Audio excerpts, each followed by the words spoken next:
Well, it looks like we've kind of stocked out at our participants, so I can go ahead and we can get this show started. I'll start and go ahead and share my screen. Does that look all good to you, sorry, Anna? All good, great. Good. Thank you everyone for joining our iRobot education webinar. We're really excited to be able to go over social emotional learning and a general product update with Anna and Daniella from iRobot. Hi, by the way, my name is Alex. I'm from Eduporium. If you have any sort of questions or if you'd like to reach out to us, our contact information is below. A little bit about Eduporium really quick. We are a one-stop shop for everything EdTech tools. If you name it, we likely have it, and we're looking to keep up with the trends and be able to outfit districts and classrooms everywhere with the most up-to-date EdTech tools. Before we get started, I wanted to mention and thank iRobot for their really generous contribution to be able to raffle off one iRoot robot, a brick top piece that goes on top of it, as well as their Coding at Sea adventure pack. So if you stick around to the end, we'll be able to provide those details on how you can win the raffle. And also keep in mind that we are recording this webinar, and so in case you have to hop off, this will be sent out at a later date. But Anna, going to send it over to you. Wonderful. All right, so let's get our slide deck loaded up here. Thanks again, Alex, and all of our friends at Eduporium for inviting us in today, and for everyone who's spending some of their afternoon or morning or evening with us, depending on where you're located. We're from iRobot Education, and I'm joined here with my colleague, Daniella. Daniella, do you want to kick off introductions? Hi, everyone. Thanks again for joining us today. I am on the iRobot education team with Anna. We're based outside Boston in Bedford, Massachusetts, and we're excited to tell you more about Root and all things iRobot education today. Absolutely. And as I mentioned, I'm Anna, not going to change throughout the webinar or for the rest of my life. Wonderful to be on the iRobot education team with Daniella. We're a small but mighty team. I'm a learning designer there, so I work on content and curriculum for our educational coding robots, which we'll be talking about coming up. Prior to joining our team, I was in the classroom and also coordinating an after-school makerspace, so dabbling in education in both formal and informal contexts, but really jazzed to share more with you all today. So the rest of our time together, we want to talk through a little bit of what our agenda is going to look like. So some of these objectives, we're going to talk through our learning suite of products and tools to start to get you familiar with the iRobot coding suite. We'll jump into our learning library. So we'll be talking about how you make connections with coding and robotics across your curriculum, as well as talking about social emotional learning. We have some really fun, exciting family engagement activities and challenges that we'd love to share with you all as well. We'll talk through our STEM outreach program, which is incredible and offering for folks no matter where you are across the world. We'll talk through some next steps, and then we'll end with questions. Just a quick reminder, if you have any questions throughout, feel free to put them in the chat or the Q&A. I know we'll be monitoring them throughout and hopefully answer them in real time or at the end during a Q&A session. Fabulous. So to kick us off, we'd love to hear from all of you. We love interactive sessions. So we have a quick poll, which should be visible on your screen. Fantastic. But we're wondering who is joining us today, and particularly what grade bands that you're working with. So are you focused in the primary levels? You're working with our little friends who are just entering school? Are you in the elementary grade band who may also just be entering school, depending on how we've navigated the current situation of the world? Yeah, do you teach teachers? Are you working on professional development? Just to give us a sense of where folks are at. So while everyone is tuning into that, we'll keep going here as we'll have folks continue with that poll there. Wonderful. And then we'll talk a little bit about iRobot education. So iRobot education is part of iRobot. You may be familiar with some of our home care products like the Roomba or Brava, our mopping robot, and our vacuum robot, respectively. But iRobot also has a robust offering when it comes to education. from every employee across our global company. We're all committed to education in some way, shape, form, or another. So this looks like our sub-brand, iRobot Education, featuring some of our robots in our educational coding robot family. We'll be talking about our root coding robot here more coming up, but we have a really robust program when it comes to being passionate and sharing what we know with folks in the educational space. So our employees are in classrooms virtually right now, talking about what they do and helping to make those real life connections with students who are trying to figure out what does this mean in the greater context. So it's really about career awareness and career readiness as well, but we'll talk more about our outreach program in particular coming up. But here's iRobot Education. Wonderful. So our root RT1 coding robot is our friend here. If you can see me in your screen, I'll talk through a little bit about what's happening with our robot. So there's lots of sensors and actuators within our robot as well. Starting with the top here, we have light sensors in the eyes, LED strips across the body, so root can glow any RGB value.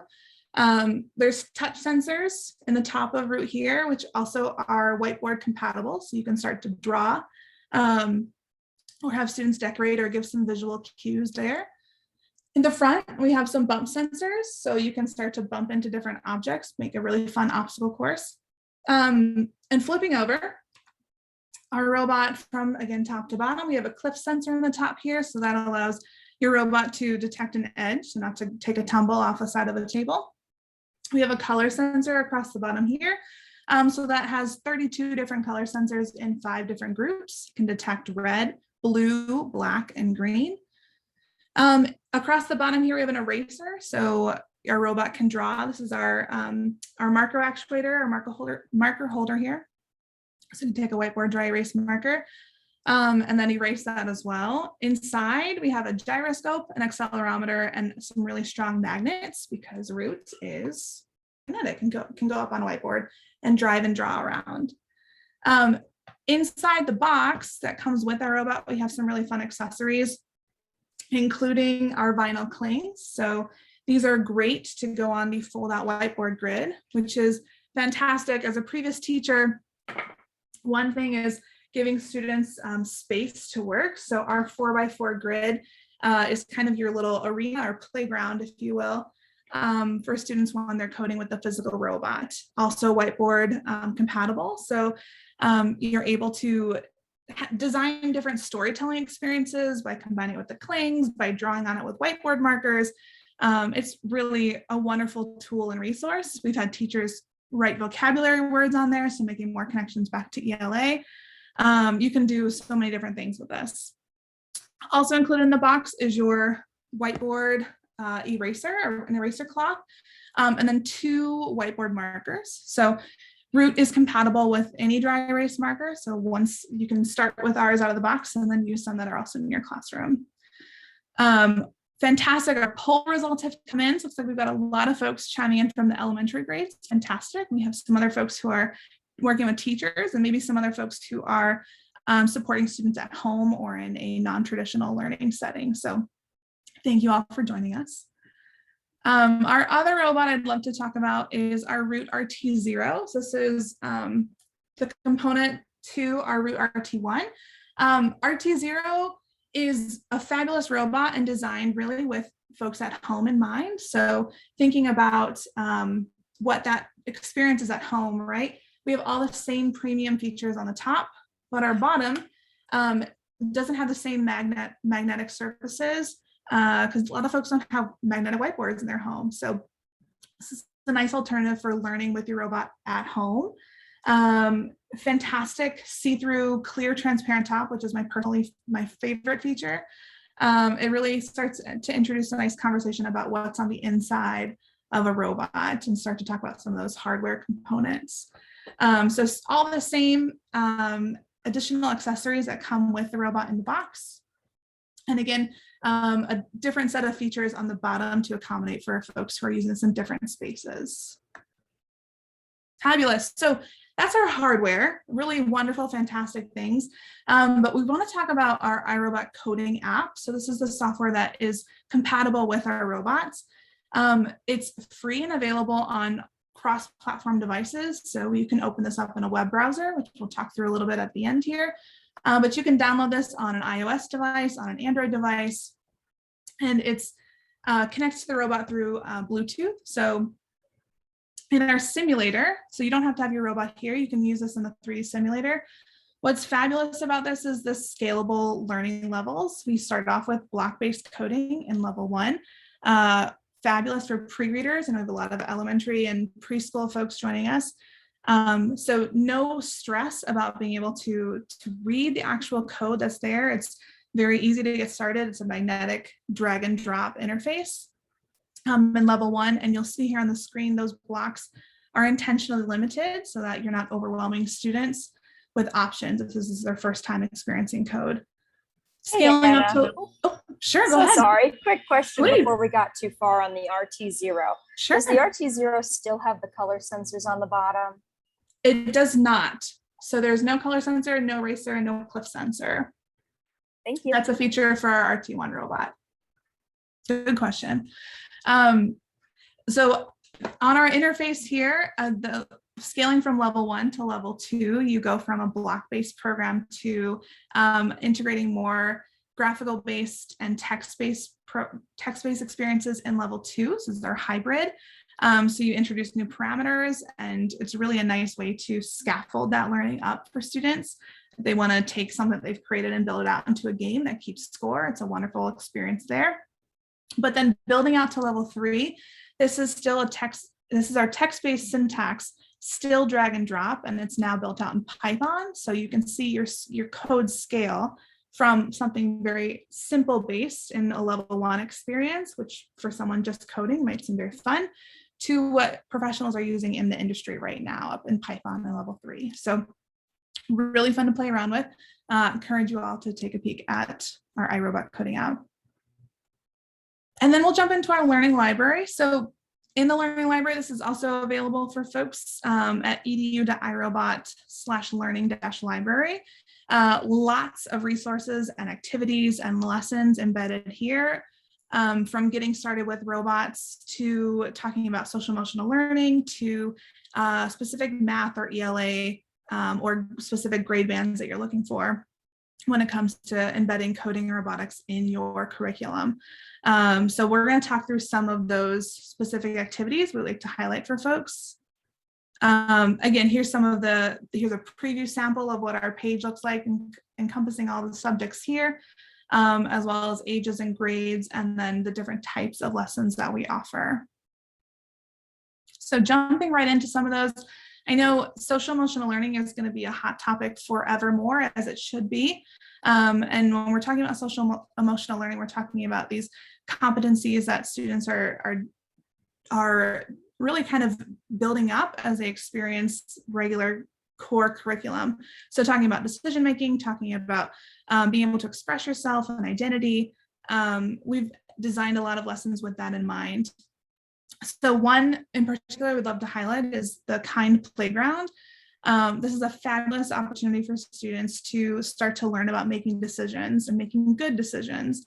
So this is a game that's designed where your robot has to navigate a course, and based on which way the robot turns, is that a good decision or a bad decision, using some common occurrences, situations that might happen on the playground.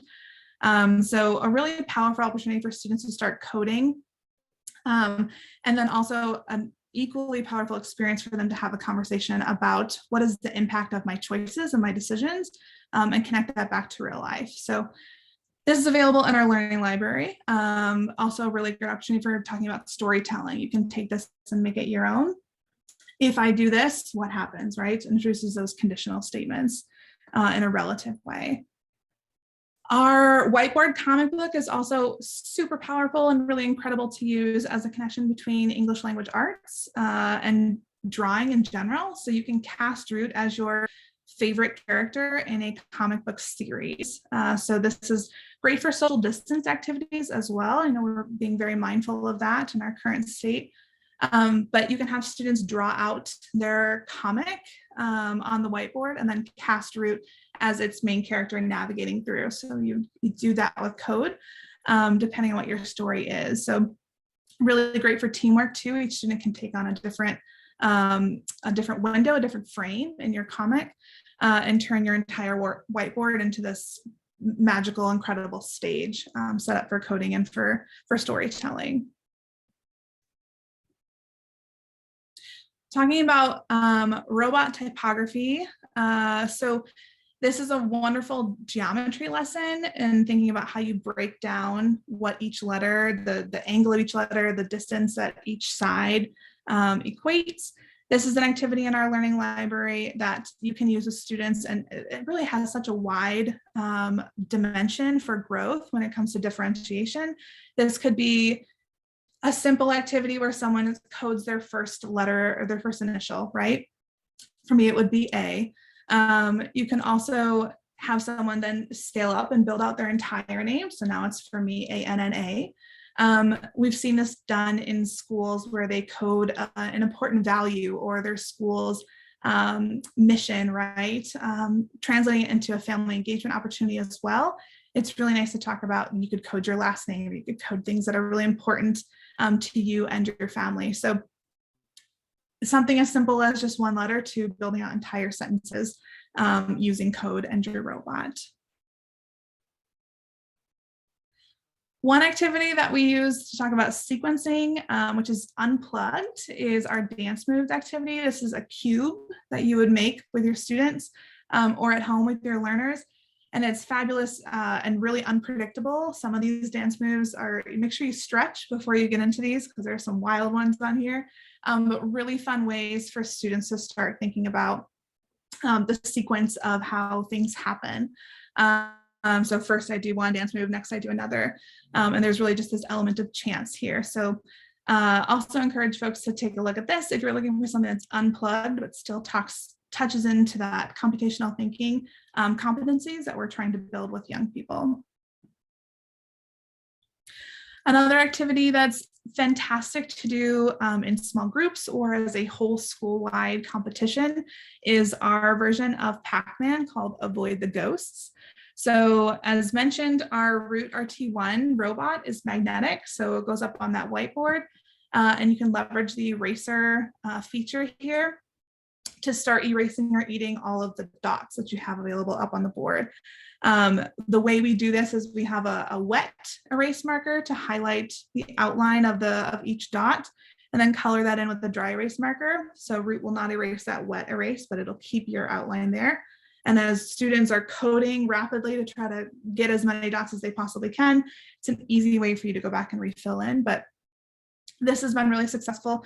We've piloted this internally at iRobot, and was one of my favorite days being on our team is to see folks from all capacities, some who have obviously a wealth of experience coding and others who have different interests and different passions come together and be able to collaborate and form a team that's united around this common goal. So you can code an autonomous ghost to be jumping around and you have to avoid that. So there's lots of different layers to this that can make it really fun.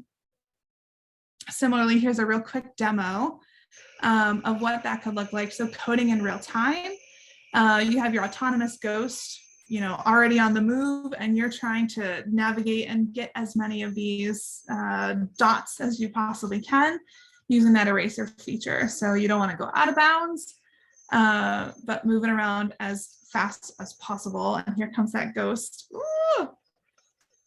So we've done this in sets of 5 minutes to 10 minutes, depending on how many students you have and how much time you have available, but there we go. So that the ghost got our robot before it could eat all of the dots. But this is really fun to set up in a family STEM night event, family coding night.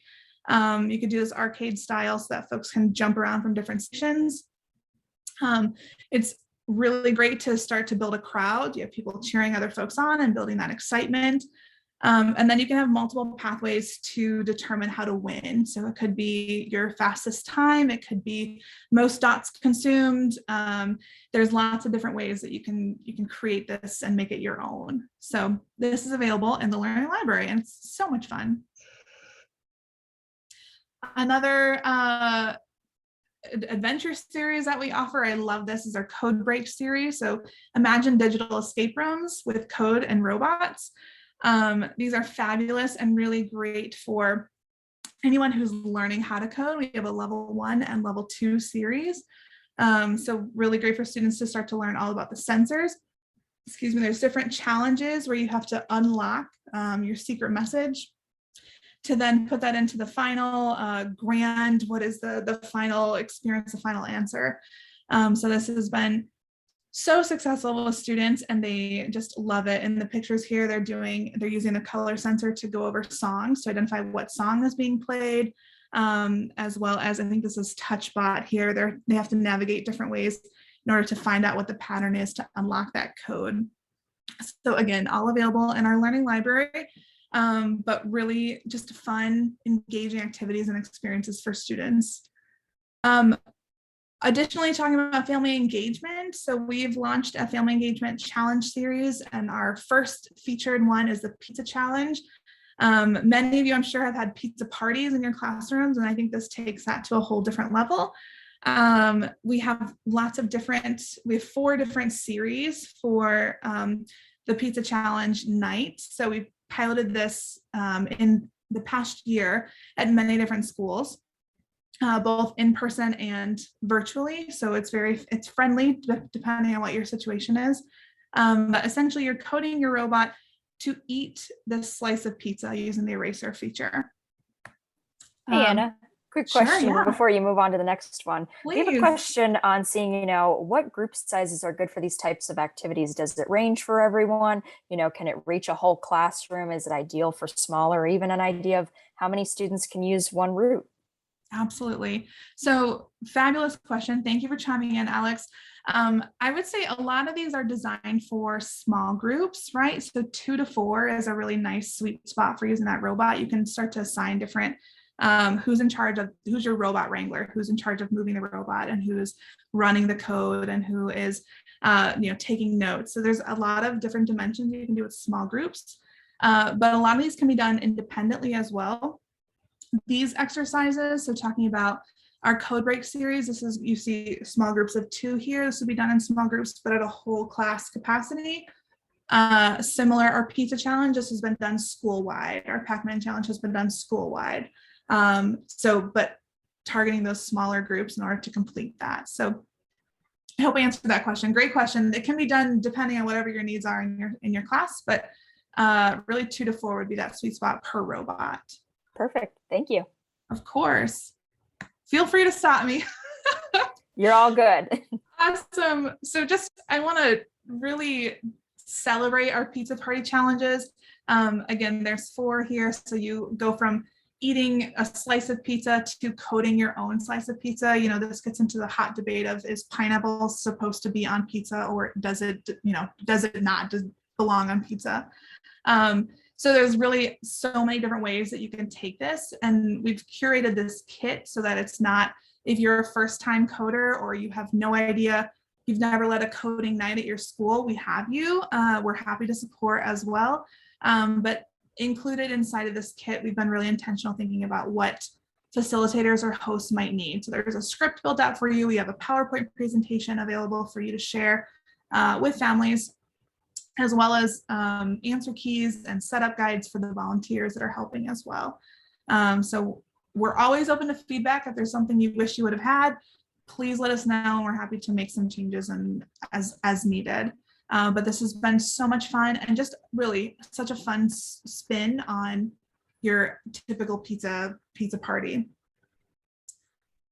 Jumping into some of our other really just exciting activities and products that we have, our Root Adventure Pack, which I know Alex mentioned in the beginning, this could be yours at the end based on the raffle, but our Root Adventure Packs are now 4x8 fold out grids, both front and back side. So on the front side, you have this theme all in color. On the back side, it'll be in black and white, so you can have some more color sensor activities or line following activities, or just different drawing activities as well. We're trying to be intentional on how we think about that design.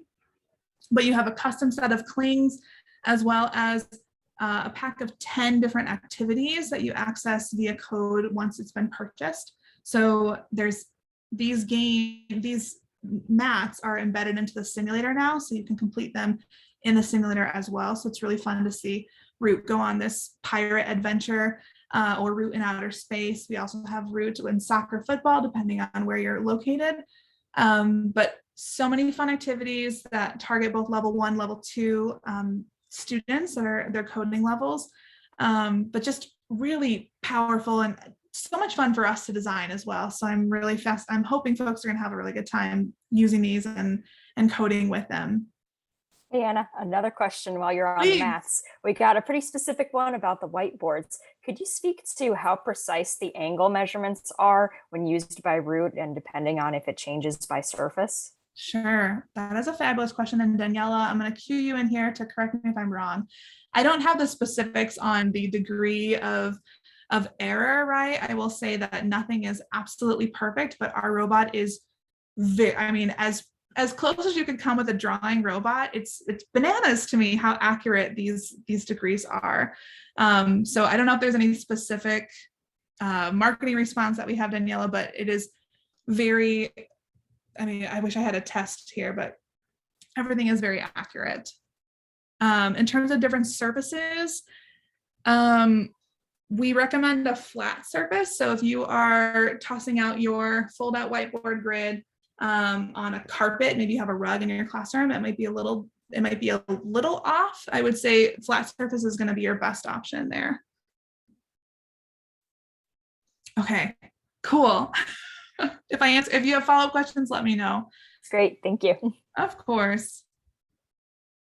Okay, so we are also offering our brick top. This is really fun, and leveraging some of those magnets in the robot. There are also magnets in the top of the robot as well that our brick top just snaps onto, like so. And this is really fantastic to start extending that learning and talking about mechanical engineering. So you can build, I have a space shuttle here that can fit on top. My niece and nephew built this fun dinosaur, and we had some coding, some races across our floors. You can really build out anything. We have some builds already built out for you in the learning library, from a cat costume, right, making your robot into a cat itself, to a catapult, as you see here on screen. Also super fun to do with students. You leverage that marker holder to code it to raise it up or down, and depending on where it's at, it'll release that catapult. Another brilliant activity to do with engineers or with your students. So lots of fun here, and again, just really opens up the opportunity to build up on your robot. Fabulous. So here's that brick top. This is what it looks like in the learning library. We have tutorials, so building tutorials, as well as printable instructions for you to use.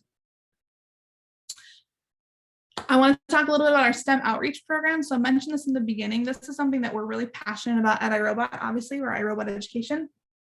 What this looks like in practice right now are virtual classroom experiences. So you can request an experience with our team, depending on what your needs are, from a kindergarten classroom to a high school classroom and an advanced robotics capacity, to remote college panels. So we do something called Permission to Fail.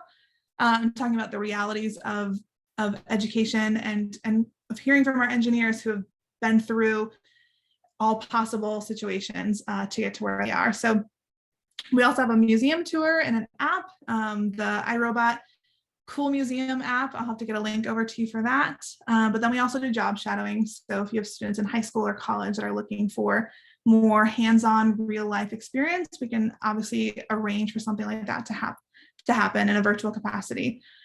But this is really fun. And again, ways to make that in classroom learning more relevant and more real for students and for your learners.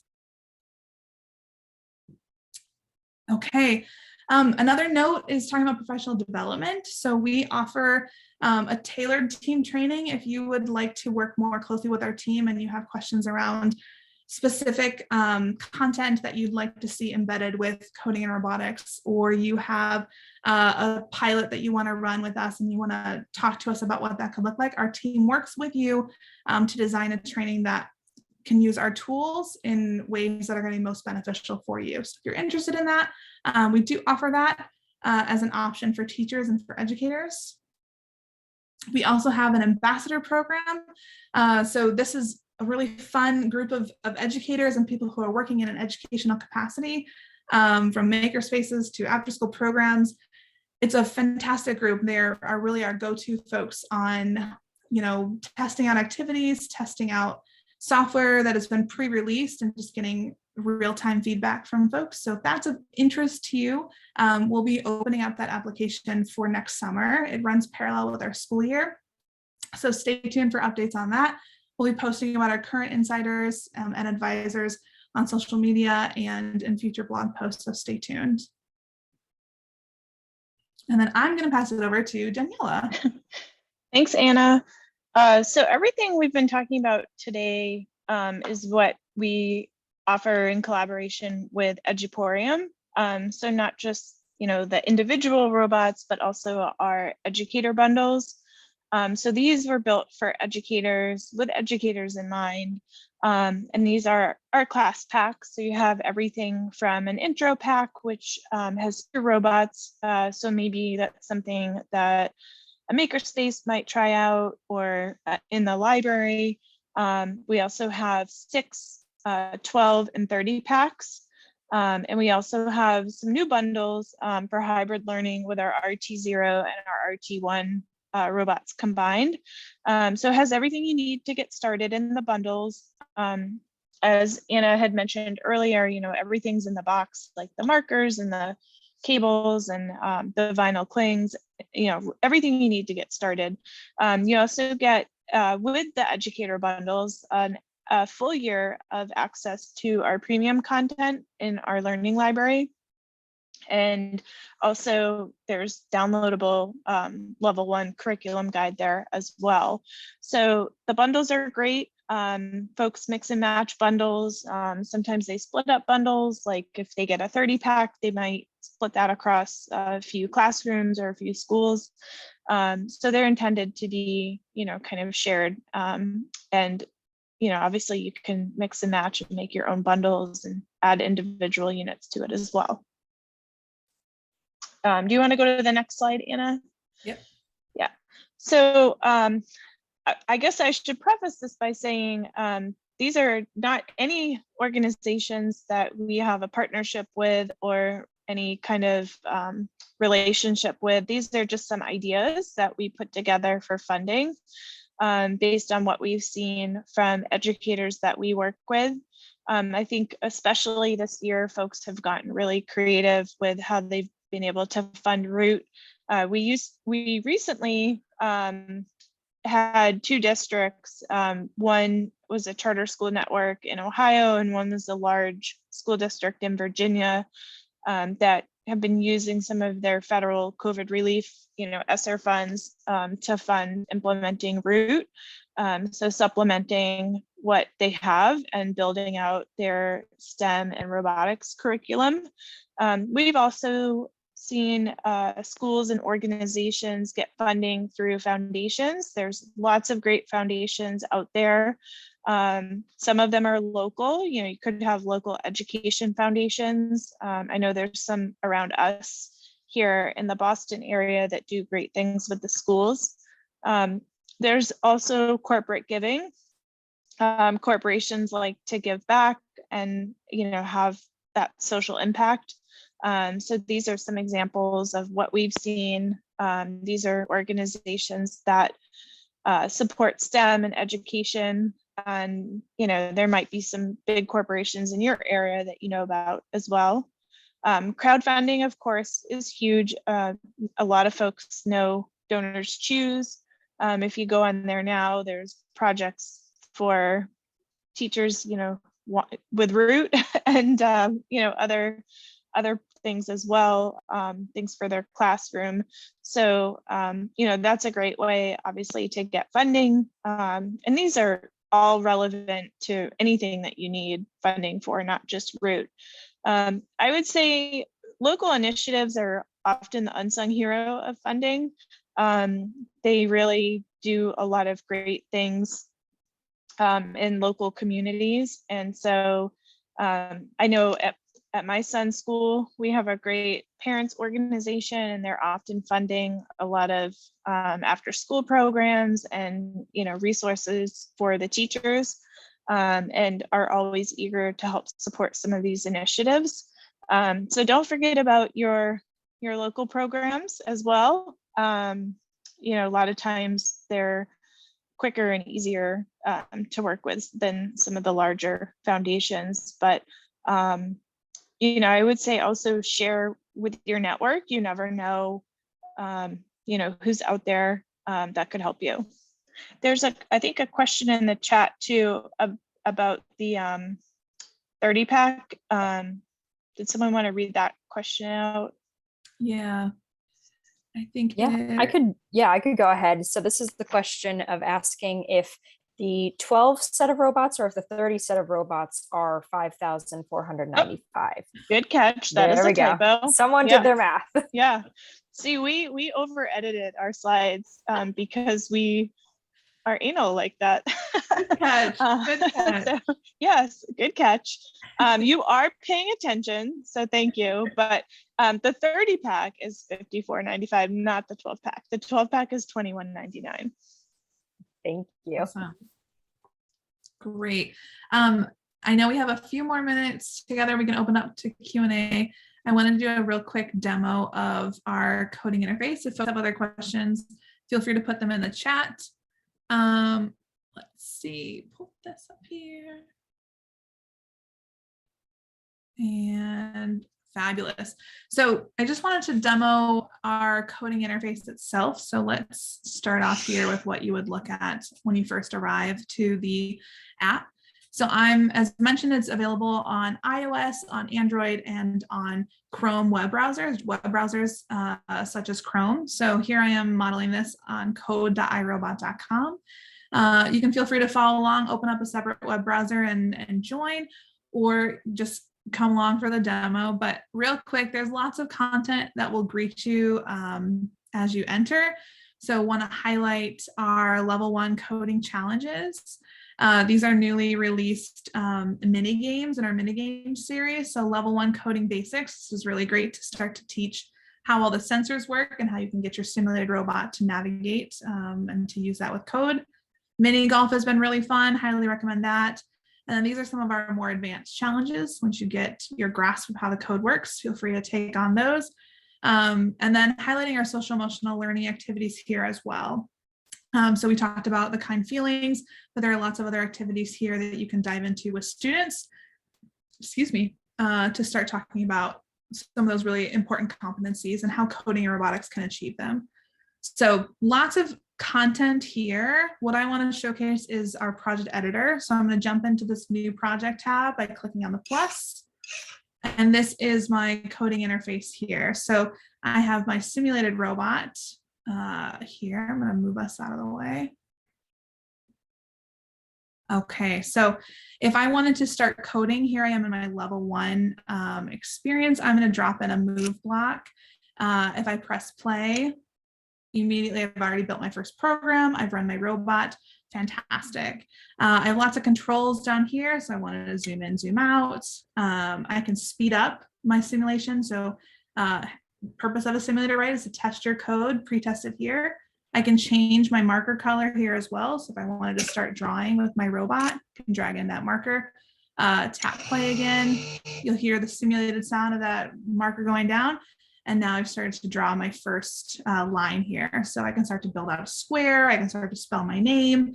It is 3D, so you can click and drag in here. And here are some of these clings we were talking about. So you can start to drag these in. You can use them as, again, visual cues for students, or leverage the color sensor with them as well. And then we have some fun obstacles that can interact with the robot. The robot itself you can use the touch sensors or the bump sensors here on the front. So lots of different ways to leverage that simulator for your students. If I level up to, reset this real quick, from level 1 to level 2, if we can jump back into it. So close, just the end of the webinar. This is when it starts. Yeah, okay, so let's see. Let me come back into my coding interface here. So funny. Let's try this again. So really, I want to show that 1, 2, 3 and how easy it is to scale up and scale down. Again, when you're going from level 1 to level 2, but then level 2 to level 3, for me as an educator was that sweet spot for students and moving into that text-based syntax. So again, if I drag in some code here, right, I'm telling my robot to turn left and light up. Here we go, turn left, light up, beautiful. But what does that look like in level 2?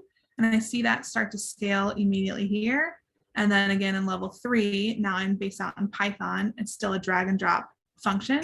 So I can drag in my code here. So you don't have that heartbreaking moment of losing a semicolon or forgetting to close a bracket. And you can still teach students that this powerful syntax is the same as some of the level 1, these graphical based code blocks that they're using. So there's power behind block-based coding and there's power in all coding here. So really fun things to do. I encourage you all to take a peek at this. Another feature would be to upload and save your projects. So if I wanted to save this as Anna's amazing project, click save. That's going to populate here in my projects row. There's a lot of projects here. So that's going to show up right here. And then if I wanted to upload that and send it out to my teacher or to my friends, I can tap on the menu here to open this up. I can duplicate my project, rename it, or upload it. Here I'm going to put in my birthday. This is to protect students for privacy, and then share my project. And then here's my code. So I can send that to all my friends. I can embed it with the URL. If I wanted to download that, I'll come here, download my project, and then it'll also populate here in my projects row. There we go. I opened that up super quick. So again, code.irobot.com, our learning library as well, we mentioned that has lots of different activities and resources embedded in here. So feel free to take a peek at that.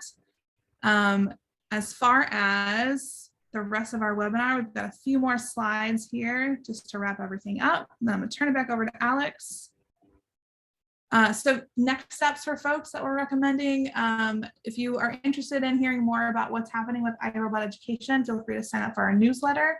Again, take a peek at that iRobot coding app, download it on your device or start playing with that in your web browser. CS Education Week is coming up in December and we are big fans, so we'll definitely be having some activities that come out. If you and your students celebrate Hour of Code, that would be fantastic to test out some of these activities.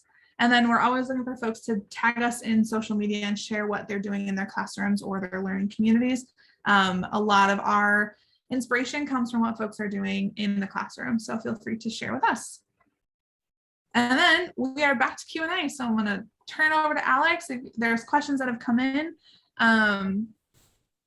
yeah, love to chat with folks. Good timing. Okay, so we've got one. Someone has asked, do any of the coding languages provide the ability to send data back to the computer? Okay, let me see. So there's no, if it's, you're saying if it is stored on the robot, is that data stored? I'm not sure like how it's sent back to the computer or like depending on the language, if that's possible. I'm not sure. I don't know if the person who could ask, if you would like to clarify. Yeah, I will say, so when it comes to storing your code or saving your code, on the app side, we don't have any student accounts. So everything is stored locally on the device, on your coding device. No code is stored on your robot. No programs are run from there. So all data would live in the localized device that you're using. And in the meantime, we got a question about the app, but I had another question regarding, can you tell us a little bit about compatibility for the root coding app and, what devices we can use it on? Yeah. Daniela, I don't know if you have the tech specs ready or are more familiar with them, but in terms of Android devices, in terms of iOS devices, there's I think it's Android. I don't know what the lowest level. Yeah, that's okay. No, I know for myself, Yeah. it is pretty up to date use on, iOS and Android, and I think Chromebook as well. Yes, Yeah. it's Yep. the browser. Yeah. I did post the link to the download from the Apple App Store because someone asked about an iPad, but it is cross-platform. So it will work on Android devices, Chromebook, iPads. You could, use, sometimes I use it on my iPhone as well. Mhm. It should be on, and it does work on Microsoft Edge, I believe as well. So, just, it will work on some older versions, but we do have the complete tech specs on our website. If someone has an older iPad, they can always email us as well if they're having a problem, and we can help you with it. Exactly. Perfect. I'll send the Thank link you. for the Google Play Store in there too, Daniela. Thanks for sending the App Store one. And Anna, we've got an update, sort of an example on that data question on sending data back to the computer. And so they gave an example of count, can it count how many times root bumps into something? Can that type of data be sent back to the computer for collecting data or storing in a game? Great question. Yes, Daniela, I don't know if we can display that. I think we can with the say block. In terms of like keeping track of, like if I was keeping score of a game, I could say out what my score was based on it. Yeah, but we don't necessarily collect data. Yeah. If that's what you're getting at, Sandra, it is a great idea for a future enhancement. But right now we wanted to not have to have kids create any student accounts. So it's quite limited. Okay. We've got one other one that I see right now. This is another technical one. Another good one is internet or Wi-Fi needed after the app is downloaded on the iPad. So can you use it without Wi-Fi after download? Yeah, so we have there's a version that you can experience it offline. The coding interface you can also use. Some of the content won't always show up, but there is a general version of what you would need to get started if you don't have access to Wi-Fi. Thank you. If anyone else has any other questions, we've got a couple more minutes, but in the meantime, I would love to. Someone doesn't want us to ask any That's more my questions. son in the background. We'll have to continue, but this is the best part. This is the raffle opportunity. Anna or Daniela, whoever is sharing, if I could go ahead and jump on real quick. The moment that you've all been waiting for, you can hear about how you can get your own root robot and accessories to your classroom. And so once again, we're going to be raffling off one root robot, the brick top, as well as the Coding at Sea adventure pack. And so in order to enter into the raffle, we would love for you to send your email as to how you will use the root package in your classroom, whatever sort of ideas that you have, how you can apply it with your students. And you'll send that email to thad@eduporium.com. That's THADD@eduporium.com. And make sure with your answer that you include your name, title, school, address, email, and phone number, so that way we can get that to you. Looks like we might have a couple of other questions as well. Unless, let's see. Go ahead and stop sharing. We can go ahead and add those details onto as well. I can go ahead and copy and paste that in there. But a very quick thank you to Daniela and Anna, both of you, for your time and for showing us about the root robot and applications in SEL and beyond. Yeah, thanks so much, team, for having us. It's just wonderful to work with such awesome partners who want to feature in and talk about exciting things like coding and robotics and more importantly, SEL and STEAM. Yeah, right back at you. It's always been a pleasure. You know, I love the Root product and all of the accessories that you have, and especially in such an important time of, you know, developing social emotional skills. You're a great vendor, you know, really putting a lot of content out there to be able to help our students. So thank you. Thanks everyone for joining us, and download the coding app and you can use it starting today, right now.